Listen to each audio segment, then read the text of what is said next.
and I was on a 90% split on my own business. And I was doing 7 million on my own. But of course, I'd like to do more. So I would get brokerage referred leads that were at a 50%. And so that 40% disparity, whether you like it or not as an agent, it does incentivize you to work harder for a certain segment and a certain client. So I just thought that was wrong. And in order to provide an excellent experience for your clients, you can't have those incentives in place. You're listening to the Real Estate Sessions. I'm your host, Bill Risser. Listen in as I interview leaders in our industry, getting their stories and their journeys to the world of real estate. Hi, everybody. Welcome to episode 247 of the Real Estate Sessions podcast. As always, thank you so much for tuning in. Thank you so much for telling a friend. Today, I'm going to talk to someone who has done some amazing things at a very young age. I'm talking about Lindsay Dreyer. Lindsay is the founder, broker, owner of City Chic Real Estate in Washington, D.C. And she has a very interesting story. I heard her on the 1000-Watt Forum where she was interviewed by Mark Davison because she recently used 1000-Watt to rebrand her company. This is really impressive of what she's done, and some of the things, the way she thinks about her business, I think are going to be pretty interesting for those of you out there that maybe are thinking about starting a brokerage or if you already own one. So let's get this thing started. Lindsay, welcome to the podcast. Thanks, Bill. I'm happy to be here. So look, I find people lots of different ways. A lot of times it's a referral or someone will say, hey, you got to talk to this person. It's just great. But I saw you with the Mark Davison. And look, 1000-Watt, I am such a fanboy of what 1000-Watt does. And when I saw you were going to do the 1000-Watt Forum interview with Mark, I'm like, I'm in. I got to see what this is all about. Then I got to hear your story and I was even more impressed. And so we're going to talk a lot about City Chic and what you've done there. But first of all, you hired 1000-Watt to help you, right? Kind of reimagine, we'll put it that way. Yeah. What City Chic is. And so let's talk about what's that process like? Sure. I would love to talk about it. So 1000-Watt, obviously, as everyone knows, they're one of the best. Like they're the cream of the crop in the real estate industry. So when we were thinking about doing a rebrand, it was kind of a no-brainer to get to work with them. So I gave them a call, chatted with Brian, basically walked him through what we were looking to accomplish and really what our goal was is that we had our existing branding for almost 10 years.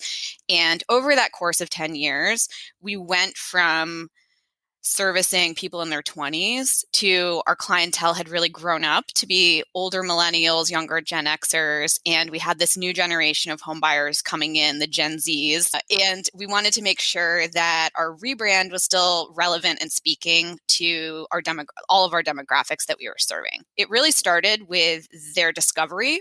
And their discovery process was incredibly in depth. It was a virtual Zoom where they dug in, really probing, a little uncomfortable. I mean, it felt like a business therapy session, but overall, I really enjoyed it because I felt like they were really getting to the heart of what City Chic is all about. So I knew it was a little painful, but like good painful. And ultimately, it got us the result we wanted. So it started with that. And then we did some back and forth on our brand values, our brand messaging.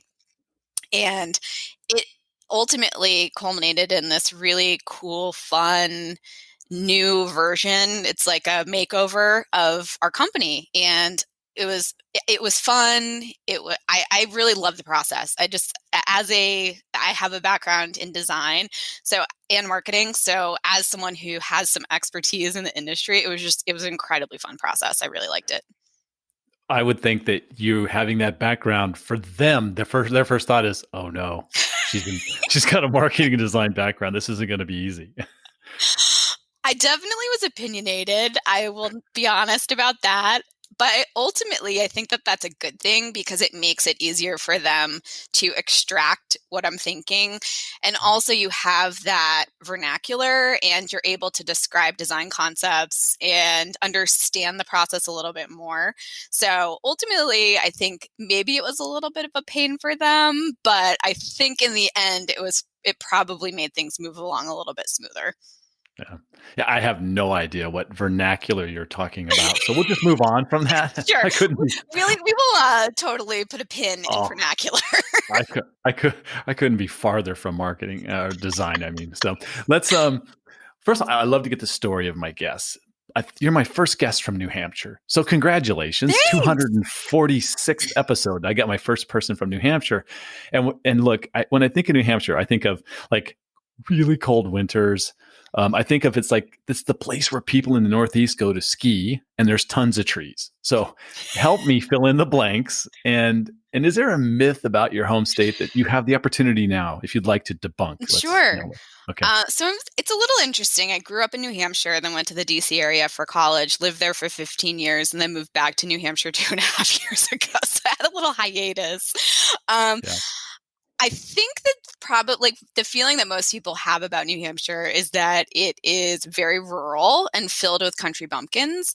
And I live in a town of 6,000 people, and it's the town I grew up in. But what's really interesting is we have a very rich culture and history because it is really old. So, for example, the town I grew up in had the first tax-free public-supported library, which is really cool. And then we also had one of the oldest artist colonies called the MacDowell Colony. And that was where Thornton Wilder wrote the play Our Town. And so Our Town is actually scripted after Peterborough, New Hampshire, which is where I live. Wow, that's So there's great. culture. It's not just a Yeah. bunch of country bumpkins. So I grew up in San Diego, where there's like zero history. You live in a place where there's a ton of history, and There's a that's lot always of history. Yeah. super cool. Yeah. You mentioned on the 1,000 Watt Forum that I like how you said it. I think you said, like a true digital native. I'll call you like an OG early adopter, right? Thanks. Of tech, because I mean, you were right at that age where, it was a part of your life from the moment you were old enough. You really took to it. You kind of talked about it. Talk about high school for you. A little coding, little Yeah. building websites, having some We'll fun. go back to my basement when I was 14 years old, feeling real Mhm. angsty in my bedroom with my computer. This was when I got GeoCities was like on the scene, making websites, and I just thought it was really fun and cool. And so I taught myself how to code HTML and how to use Adobe Photoshop myself. So I started coding my own websites. My handle was DJ Snownicks. Uh, Wow. I might have to get into the music you were listening to as well. Seriously, Go ahead. it's really just I was a very interesting child or teenager, Nice. I should say. But that was my foray basically into the tech world. And then what's really neat is my high school has a vocational technical education program that I was able to participate in. It had a 2-year graphic design certification, which I took and graduated from. They also had internships. So there was actually a search engine optimization company. So it was one of the first ones in the country that worked out of the Applied Technology Center. So I was able to get an internship with them as a webmaster when I was 16. And I was making just dirty money for a 16-year-old, $20 an hour. Wow. So, and that was in the Yeah. 90s. So that was incredible. I basically got like boots on the ground experience with an SEO company at 16. I'm 37 now. So that was interesting. And that was before Google came about. That was like Alta Vista and Lycos and all of the old school search engines. But that was an incredible experience. And so those are definitely skills that I take into the future with me. And they play very large in my success today. Yeah, we'll talk about that because I think we're going to bring up some SEO stuff in the world of real estate in a little bit. But let's talk about you end up going to Maryland, right? You become a Terp. Yeah, go And Terps. what was your field of study there? What were you thinking about coming out of? And I got to ask this question: everyone that goes to Maryland, do you like the football helmet? Is No, that because it's okay, so ugly. It's you're a graphic designer? Do you yeah, like that? no, it's too aggressive. Okay, good. I don't enjoy it. So I went to University of Maryland, College Park, and basically I was looking for a university that had a top-rated program in business as well as in computer science. And Maryland was actually top 10 in both of those at the time when I was looking. It was also really affordable. Out-of-state tuition was only $17,000. And frankly, I wanted to get away from New Hampshire. When you grow up here, you have to escape or else you just Sure. turn weird. So it was good to get out and then come back because I'm very appreciative. And I also gained some really great real world experience. So I went to Maryland. I ended up really hating computer science. So I It's a good dropped time to figure that. it out. That's good. Yeah. Really hated it. And my dad actually gave me some good advice. He said, Lindsay, you're a salesperson. So just get your degree in marketing and go find a sales job. So I basically dropped computer science and went straight into a marketing degree. I ended up graduating in 3 years. Mostly because I'm good at school, but I'm not a school person. I really am a worker. I mean, as you can probably, like, making $20 an hour as a 16-year-old really like Yeah. shades school in a different light. Yeah. So I was really lucky. And when I was graduating, there was 2 job offers. I had a pharmaceutical sales position with Eli Lilly, or a new home sales construction job with Pulte Homes. And that was a fork in my road where I really feel like I chose the right thing. I chose Pulte. Wow. Where were they located? Were they in the DC area or? Yep. Yeah, they were both in the DC area. Okay. So this gets you into Washington and you're working. Talk about that transition, because I understand what new home sales are pretty straightforward, right? You're probably going to you're at a subdivision. You have people coming into models. You have to be able to convince them that you're the right choice over some resale properties they're looking at and all that good stuff. But you do make the transition to the resale world. What was that like? It was really interesting. I started with Pulte in 2004, and the market was insane. And they had a program where they were taking recent college grads and just boot camping them into machines of selling new homes. So the training that I received was incredible. It was top notch. We basically learned everything: construction, sales, mortgage finance. It was incredible training. So I'm really grateful for that foundation. The market crashed in 2007, and I was sitting in a model home out in Warrenton, Virginia, and I was actually living in downtown DC. So my commute was an hour and 15 minutes each way. And I didn't see a living soul for an entire month at my model home. And that's when I knew something was wrong. So I was driving to my model home one day, and like the voice of my dead grandma was like, why aren't you just a real estate agent? And I was like, yeah, why am I not just a real estate agent? So you actually didn't need your real estate license to sell new construction in Virginia. So I studied for my license, got my license, and then made the transition in October of 2007. That transition actually went pretty smoothly, which is interesting. DC didn't really crash too badly, and it really brought affordability back to the market. So first-time home buyers were now feeling good because there were some incentives for them. Prices had come down a little bit. And so I basically said, why not? Why am I not working with all of these first-time home buyers? Like, this would work really well. So I used my sphere, which was obviously my past clients at Pulte, and then also the internet. So I was posting Craigslist ads. I had a blog called dcpropertyvirgins.com. And then I also was doing Google pay-per-click. And I did 6 million in sales my first year, which completely shocked my broker in this horrific market. And that's kind of when I realized, okay, I think I'm onto something. I think I can make this work. You had to have people, when you were telling them, oh, I'm using this thing, I'm using Google and I'm doing these ads and all this stuff. You had to get the people that just kind of went, oh, whatever, that's not going to last, or that's totally. Not gonna work. My first broker said to me, there's no way you can get clients on the internet. Is that broker still in business? Do you know? She is. And she's super kind. Cool. I really think fondly of her. But it's kind of hilarious. How are you getting clients on the internet? Yeah. And look, it's changed. Today's a lot different than 2007, 2008, right? Things have come a long ways. Definitely. Yeah. Somewhere in here, and you decide, I don't want to work for a brokerage anymore. I want to do my own thing, and I want to take the skill I've built up, especially working with the first-time homebuyers, which is huge, especially there's so much transition in and out of DC, right? Totally. It's very transient. Flow. Yeah. So let's talk about that. That's a huge decision to say, I'm going to open my own company, especially in your 20s.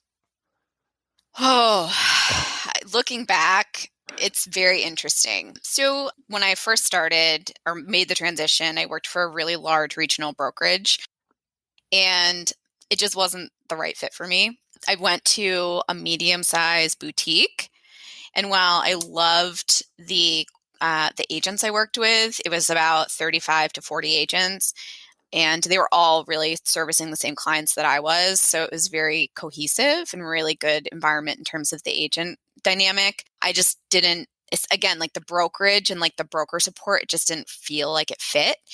And then I started working for a startup. I was actually the first agent that they hired. And that also just didn't fit. So it was sad because I felt like I just Thousand Watt actually came up with the verbiage that I was Goldilocks trying to find the right fit. And I really feel like that. Like I felt like, why can't I just find a brokerage that like understands what I'm doing and wants to support me?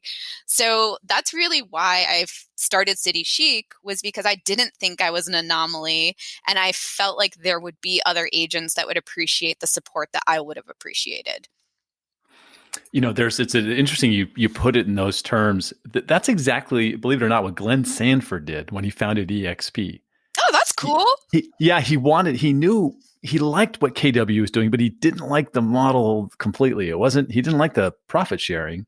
He wanted to create what he wanted, which was revenue sharing. So it's very interesting. That's what you did on a little bit smaller scale. Very much smaller. No, that's cool. So the name City Chic, let's start there. Very cool, very hip. I love it. Yeah. So where'd that come from?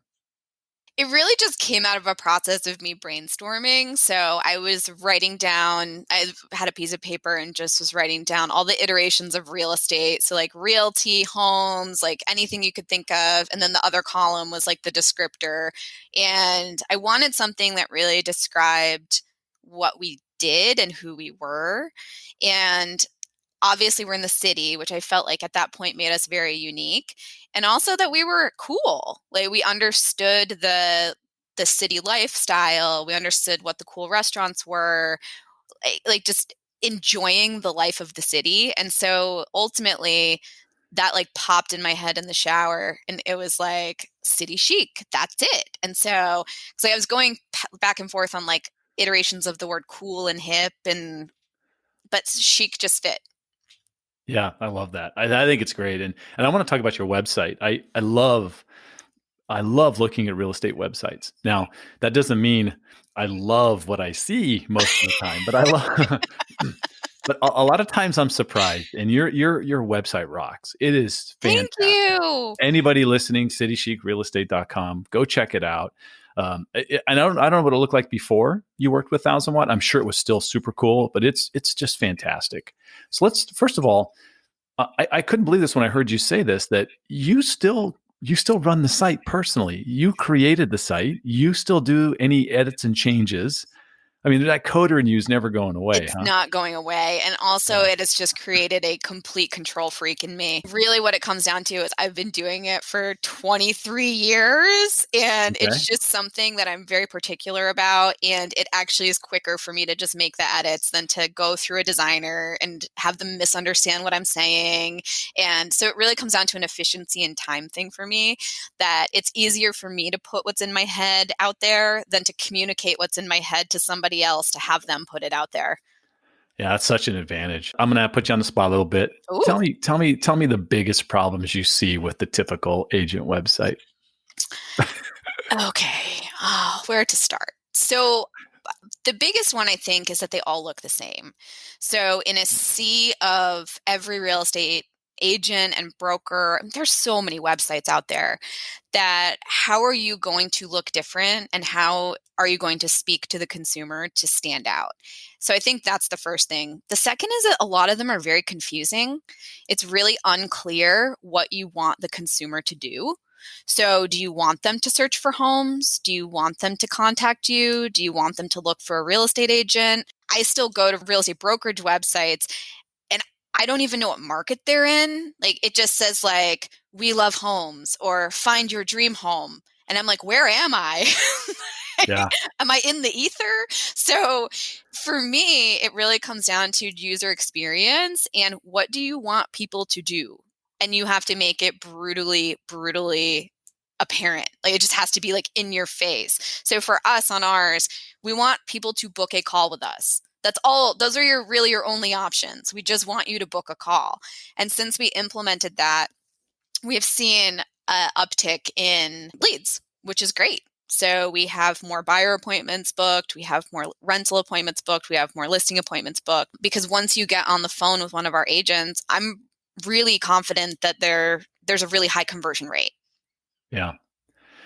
You mentioned rental. I love this part of what you do, right? You embrace tenants, you embrace renters. Because I'm Yeah, I'm we gonna do. guess you do a really good job of converting people that you rent properties to into owners down the road. Can you Exactly. talk about that flow?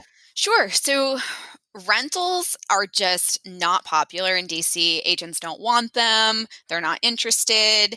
And we kind of fell into the business by accident. We just kept getting calls because we were ranked really highly in Google early on. Do you do rentals? Do you do rentals? Do you do rentals? And we would say no.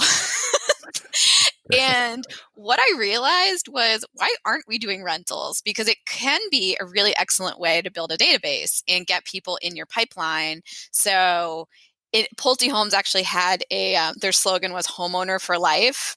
And so for us, it's like, we would love to be your realtor for life. So we'll start as a renter, we'll move to a first time buyer, then we'll move to a move up buyer who also sells their first house. And so we want to be there for their entire life cycle because it's great. Like it does result in future sales down the road.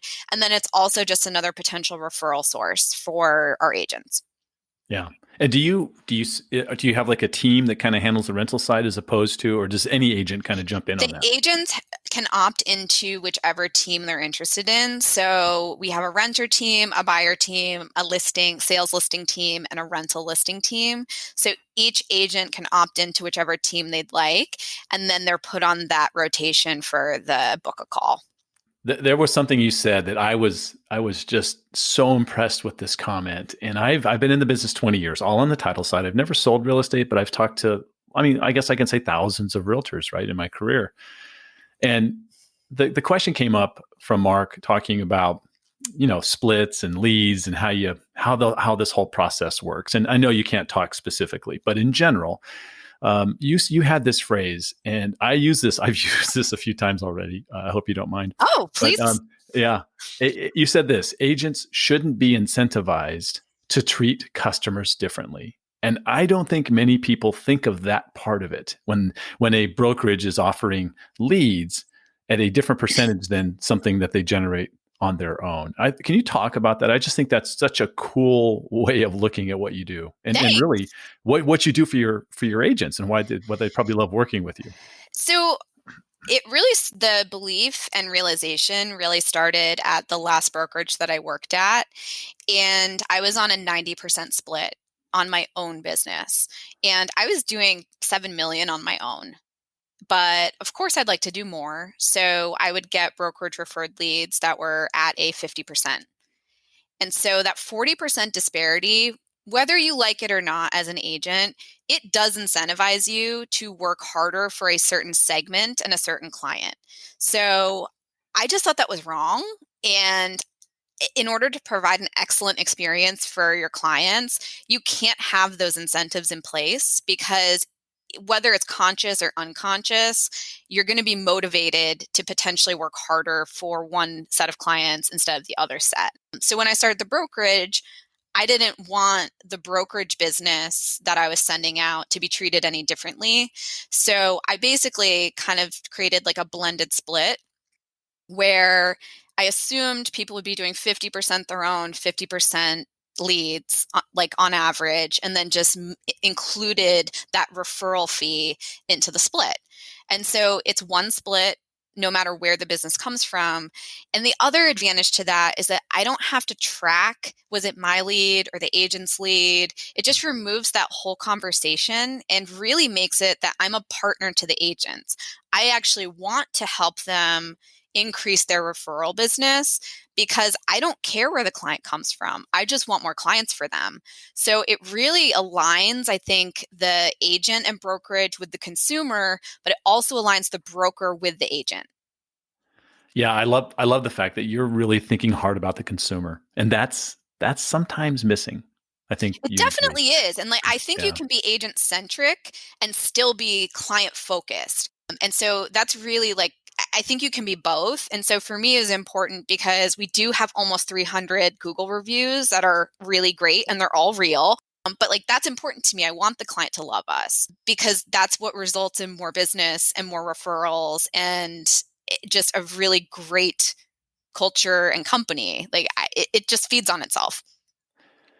Your brokerage is definitely it's kind of the definition of boutique. And I would imagine that the interview process to get to work with you at City Chic is pretty significant. And I'm sure you're very particular about who you bring on board. And you've probably said no to more people than work there now, I would just guess. Yes. Let's talk because it's a very 13 agents, I think, somewhere in that Correct. It's range. 13. Yep. Yeah. So let's talk about that. How do you decide if somebody's a fit or not?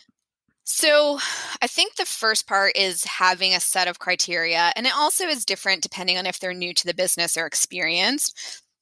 I think I'll start with new to the business because most of our agents did start new to the business and we trained them. So first there's an interview obviously, and it really just comes down to do we want to spend more time with them and do we feel like they're going to be motivated and fit our systems. So we do business a very specific way and we support our agents in a very specific way. So one of my questions that I actually ask all agents is where do you see yourself in 5 years? Are you running a large team or are you making six figures and having a really like balanced, awesome life? And if they are wanting to be just like that crazy hustler, entrepreneur, team lead, that's not us. That's not our brokerage. And so I think it starts by just getting clear on like what their future looks like. And that's experience and new. But then with our new agents, we have a 30-day challenge, which is basically a scavenger hunt that they have to complete. And it shows them what it's like to be a real estate agent.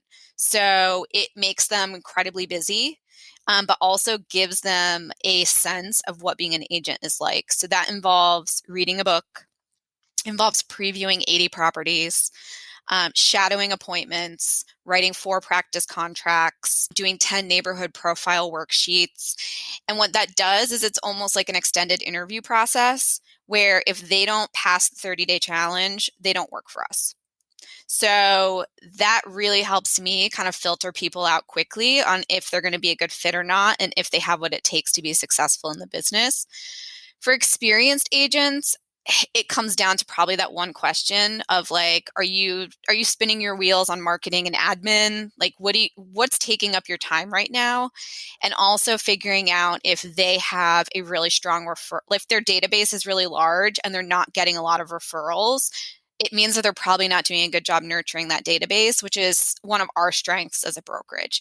So it really comes down to, do we fit what that agent would need to grow their business? And we're really upfront about it. I have a presentation that shows exactly what we do and the kind of agent we're looking for. And if you fit that, I think it's worth having a conversation. But if you don't, that's fine. I'm happy to refer you to somewhere else that I think might be a good fit. Yeah. Do you mind sharing what your admin setup looks like and your tech stack? Like what's the CRM or how do you doing all that? Sure. So the admin side, we have basically one admin who works virtually. So there's only 2 people who work at City Chic, and we're just crazy efficient. Wow. That's awesome. I know it's nuts. We did 300 transactions last year, and we only have, and also my admin is part-time. She doesn't even work full-time. So that's the setup in terms of like our back office. For our tech stack, it is like a ton of different pieces. Our CRM, we use Follow Up Boss. And the reason that I really like it is it's extremely flexible. So you can really mold it to whatever use case you need at present day. But it also has been able to grow with us and be flexible enough to accommodate things that we want to do. So we started doing direct mail postcards on behalf of the agents about a year and a half ago. And that made it incredibly easy to just download their mailing list and then get those postcards out. Same with our email newsletter that we send on behalf of the agents. Super easy. They have a mass mail function that lets us mass mail it directly from the agent. So it looks like it's coming from the agent, and that's like a one-click process, which is incredibly Wow. easy, and the agents love it. So it saves us tons of time, and then it's a value add to our agents. And then Calendly is a huge one that we've been using. That's our real-time appointment scheduling, and they let you set up teams, so you can put whoever you want on those teams, and then those calendars are available to book appointments. So that's been a really big one, where instead of saying, hey, when do you want to talk? It's, here's my link, let's talk. And so we found that the appointment conversion rate has been much higher because it's appointments on the client's terms. Like, Yeah. I don't want to play tag with people. Like, that's a waste of time. And also it's not efficient, and people don't, it's uncomfortable. It's like a commitment for some reason, but clicking it is fine. Like, it's just, okay, that's good. We also use Lucid Press for our collateral. And so that has been really great for our brand templates and everything that collateral wise is for the agents. What else? Oh, Real Scout has been a big one. We've been using that for a very long time. That's our property collaboration tool. So it's much prettier and user friendly than the MLS, and it allows people to request showings. It allows them to rate properties. It also lets them choose features that they enjoy, and they use AI to basically scan the pictures to look for those features. So if you like a kitchen island and you put that in as your preference, Real Scout will go out and scan the pictures to look for things that have kitchen islands. So it's just a really fun, cool tool. The agents really love it, which that's really what's important to me is it useful to the brokerage, but also do the agents use it and love it? So it's kind of like a twofold thing. So Real Scouts is a tool that the agents really love using. I interviewed Andrew Flackner. It's a very interesting episode. You should check it out. Some of the things Oh, I love him. Yes, I some of will the check things it he out. did in college are pretty funny and cool. So I'll just say that the whole work-life balance thing. Here you are. You run this brokerage. There's not a whole lot of admin running around. Yet you're not even in DC anymore. You went back home to raise your family, which I think is fantastic. How do Thanks. you do that? So when I started City Chic, it really was around I wanted to have a life, and I want my agents to have a life. So there was never any requirement to be in an office. We have an office. The agents are allowed to use it whenever they would like. It's cleaned on a regular basis and stocked on a regular basis. So it's ready for everybody. But it's really been used in the past for client meetings, our team meetings, and then if an agent just wants to get away. So we never have had this really in-person office-y culture. It's always been pretty virtual. So we use Slack for our team messaging, and we have different channels. So we have team help if you need some help with a showing or an open house needs to be held. We have the broker channel. So if you have questions for me, you just post them on there. We also have like a lead channel. So if there's any leads that are coming in that aren't automatically routed, we can get those out really quickly and efficiently. So that's been a big part, is a lot of our culture has always been virtual. And there was never an expectation that I was going to be in the office, because for most of the time running City Chic, I had to sell. So it wasn't that big of a transition. And I was traveling down to DC before COVID once a month to meet with the team and do our team meeting. But since COVID, we've been doing it virtual. And really, the agents said that they prefer it. So I think we're going to flip to virtual team meetings and then do a quarterly get together just for fun. That's the great thing about being small, is we can kind of flex with the times, and I can ask the agents what they want and I can deliver it, which is great. That's awesome. I think that's great. I think never really heard someone be able to pull that off the way you've done that. So fantastic. Thanks. I mean, what I'm really proud of is that I moved in 2017, and in 2018 we did 56 million in production.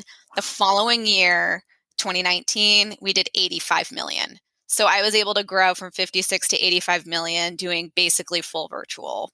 Wow. So that whole myth about when you go on vacation, you get more business, you're proving it out by saying, hey, no, just leave the state or leave the I don't district. go, that's the thing. I don't go on vacation. Where I am right now is actually my office that I rent in New Hampshire. So I go to Awesome. my office every single day while my kids are in daycare and I get my work done. So I'm not on vacation.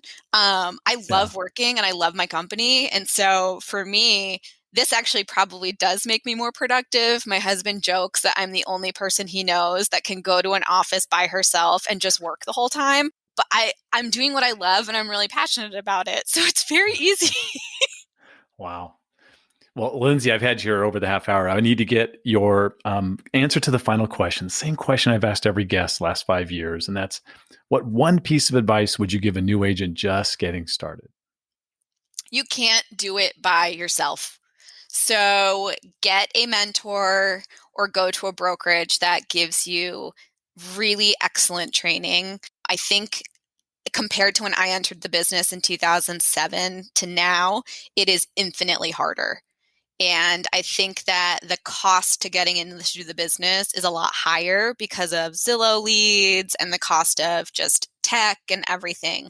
So my advice to most people is join a brokerage that's like a team or join a team, because that team is going to be invested in your success and will be able to give you leads or a system. So it's really tapping into someone's previous success. And it doesn't mean you have to be there forever, but you need to have some kind of ramp up quickly, because you can really stall out if you don't get that jump start right away. If somebody wants to reach out and chat with you, how do they do that? So you can find me on Instagram at Lindsay, Lindsay, City Chic, or you can shoot me an email, lindsay@citychicrealestate.com, and I would love to chat. Building connections is part of the fun part of this job. That's awesome. Lindsay, this was a blast. Thank you Yeah, so much thanks, for, Bill. I had such a good time. what's the weather like right now in New Hampshire? Just curious. Hot and humid. We're having a really Wow. weird DC summer in New Hampshire. I don't know why. Yeah, it's hot and humid here in Florida as well. So, but it's always like that.